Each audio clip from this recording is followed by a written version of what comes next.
咁啊，2026年啦，新年快樂！出緊呢條片嘅時候，應該已經去到我哋1月嘅上旬嘅啦。咁咧喺我哋2026年啦，我哋有開咗一個福利。咁啊，福利之後咧，我哋就整咗一個大酒團啦。當然唔係話啲5位數、6位數嗰啲大酒啦。喺愛好者之間，好想飲到一啲嘅風味。第一款係乜嘢咧？Laphroaig 21年呢一間係叫 Wilson and Morgan 嘅一間裝瓶廠，係意大利嘅，就唔係太出名嘅。其實佢喺我哋中國咧係有代理商嘅。近年啲貨咧推廣力度唔高啊。第二就係咧，佢哋啲舊酒咧冇乜人去發掘佢嘅。但其實啊，佢舊嘢咧係同 Sommaroli 啊，同埋嗰個 Silver Seal 咧，絕對係同 grade。咁啊，當時我見到呢支酒咧，我就即刻收咗翻嚟。1990年蒸餾，2011年裝瓶啦。咁啊 Sherry 啦，話你睇下幾黑，好黑嘅呢支酒，好黑。咁咧就56.3度 Sherry Buck 嚟嘅 Whisky Base 91.08分，總數有27個投票，係咪有少少熟口熟面咧？係啦，2025年嘅時候咧，我哋有開過呢個分享嘅，一樣都係 Sherry Buck， 但係呢個係唔開名嘅。但我係問下你啦，一個喺個桶入邊熟成多咗差唔多10年啦，一個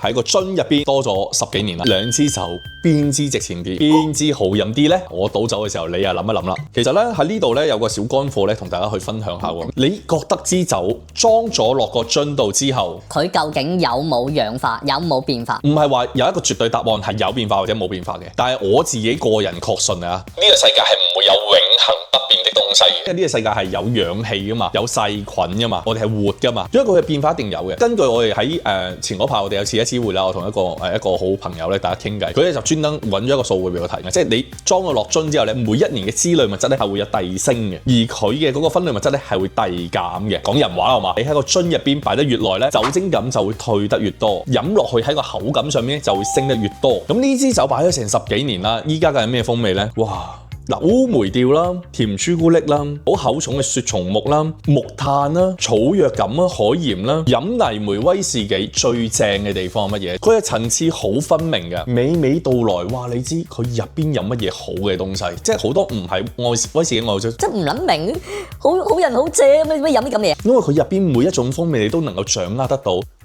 脂類物質嘅味道好濃郁啊，好靚，好靚，好靚，好靚。樽內熟成得10幾年好啲，定係桶內熟成得10幾年好啲呢？如果可以擺喺個桶度多10幾年而出嚟好飲嘅酒呢，佢嘅價值係一定高於一支樽內熟成嘅。桶入邊嘅時候，佢會有食桶嘅過程，呢個我叫熟成。熟成得一定係好噶。如果佢熟成得唔好嘅情況底下，我叫 over oak， 吃桶過深啊。如果你今日可以飲到一支樽內熟成，佢好飲，好大程度係時間令佢純化，令佢好飲。但係如果桶內入邊即係可以桶內擺咁撚耐，然後你又覺得佢好飲嘅，來講呢支嘢真係好酒嚟嘅，兩者都好嘢。下次仲有阿伯晏啲再同大家分享，拜拜。